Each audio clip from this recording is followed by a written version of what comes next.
welcome to a SMP video, and today we are looking at X-Men Grand Design Omnibus. So the cover is interesting. Cyclops, man, Neanderthal, ape, monkey, I guess. Kind of makes sense and kind of gives the tone of what this omnibus is about. Side, let's take my camera out slightly. We got that classic kind of cross look with Wolverine on there, and I think one of the covers was actually that. I think it's the Extinguisher volume. And then on the back we have this lovely, beautiful Phoenix, and we've got X-Men Grand Design 1 and 2, X-Men Grand Design Second Genesis 1 and 2, and X-Men Grand Design Extinguisher 1 and 2. And then masterfully recolored reprints of X-Men 1, Giant Size X-Men 1, The Uncanny X-Men 268. So let's take this beautiful sleeve off carefully.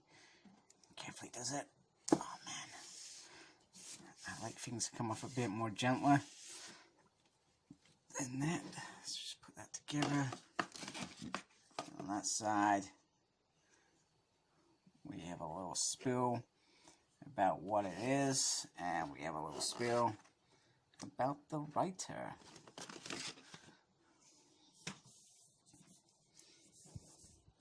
Not sure what that is. It seems to have some weird fluff on there. And the side, there really isn't anything other than that, and it looks very old-fashioned, I would say, like it was made in the 60s or something. I'm not sure. And I've been trying to put my tongue on what this omnibus is about, and Neiman Collector, good quality guy. I love watching these videos, and you know, he comes up with some good stuff. And he says that the basis of the book is to, in chronological order, to briefly explain the X-Men and all the characters and how it all comes about. I think that's how I understood it. I hope that's how I understood it correctly. I'm just trying to ensure that I'm going to get everything in there, and then we will begin. So it opens up with this very, very beautiful opening with all these characters on there. The pages, it's quite thick. It doesn't feel like omnibus paper. It feels slightly different. I'm not sure what that's about. And then it has a little table of contents. So it goes up to 488 pages. That includes a bonus material, etc. And yeah, it's just episode 1. It just feels like this is a series, like he wanted to tell the story after the X-Men, how it all kind of came about, how they all came together, etc. You know, just in a new way. I'm not sure if I wanted to read this. I'm not going to lie to you, I did want to read this, but I'm not sure if I can adapt to such, because it's not really a story. The story's already been told. It's just going through the motions and explain it so that anybody, I guess, knew who wanted to quickly understand it without reading 700 issues and more. Because let's remember, there's a whole lot of spin-offs out there. A whole lot of New Mutants, Cable, Wolverine on his own racks up hundreds of issues. So maybe this is a good place for somebody to really just get to grips of this. I would say the only problem with that is this doesn't go all the way up to now. You feel like there could be some more of these that could tie up the 30 years after. I feel like this gets you to the 90s, and then you're on your own, if that makes sense. The artwork is interesting. It's certainly different. Certainly has a classic feel from that era as well. you know, this is how it wouldn't have been like this. It would have been pretty more like this. So I do,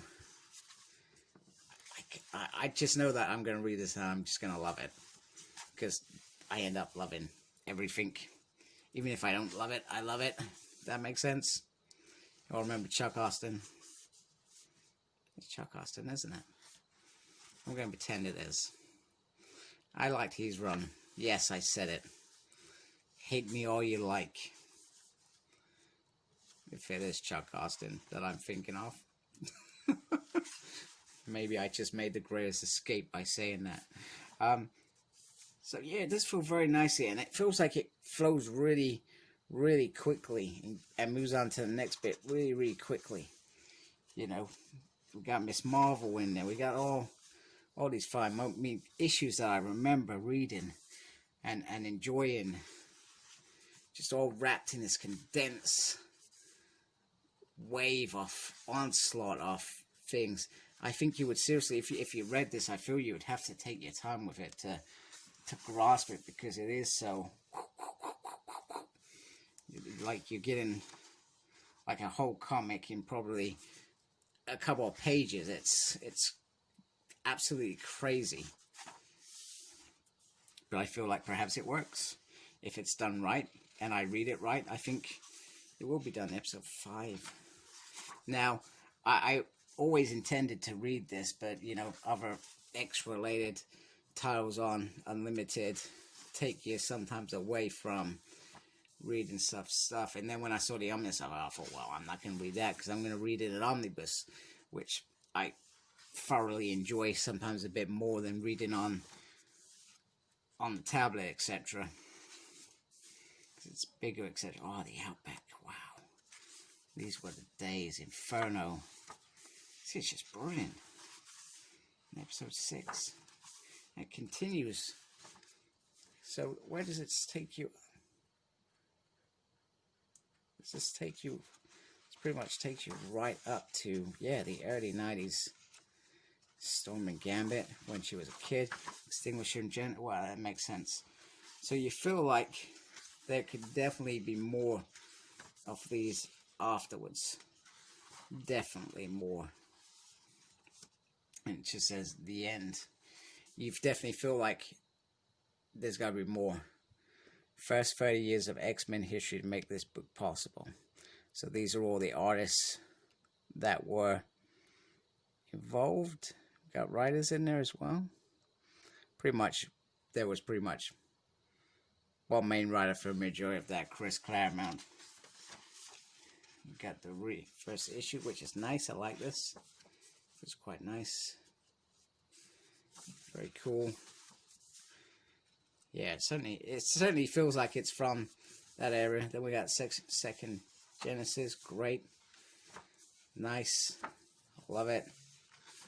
Probably wouldn't read them again because I've got the Uncanny X-Men books for that. And I got the Children's of the Atom book for that volume 1. Oh, and then we got the Wolverine episode now, issue with Captain America, which I really loved. And which was, I think Jim Lee drew this, if I remember right. If I'm wrong, tell me I'm wrong. Not always perfect. Don't always remember my X history correctly.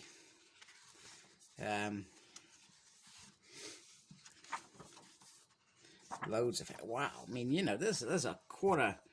I'm not sure if you can see that. There is literally like a quarter of extra sketches, etc. I guess ideas, which when you look at this, you perhaps won't understand. I like that. That's very nice. But yeah, wow.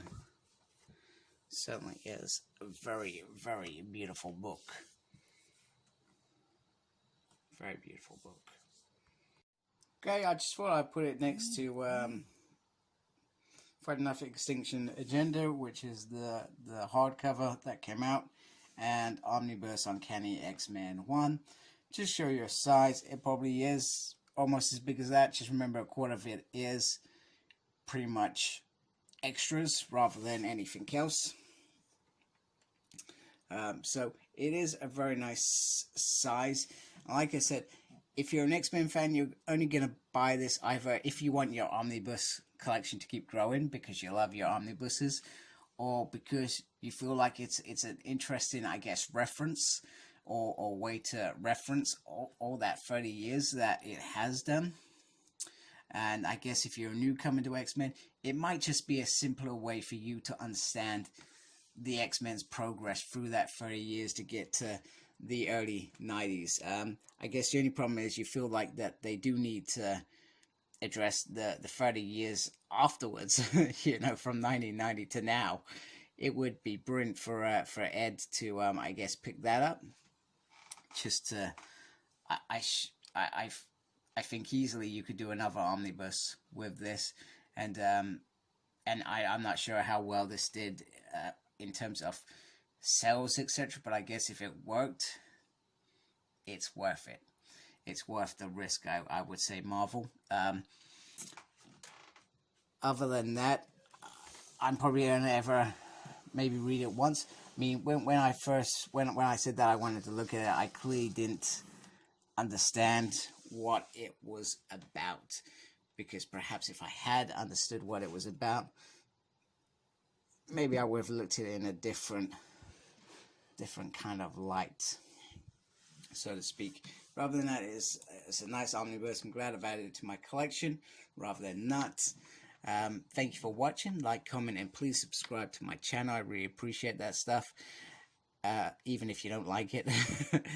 Follow me on Facebook. My page is SmurredP. Follow me on Twitter at SmurredP. Follow me on Instagram, Smurred. And as always, embrace the geekiness. Take care. Goodbye. Thank you very much.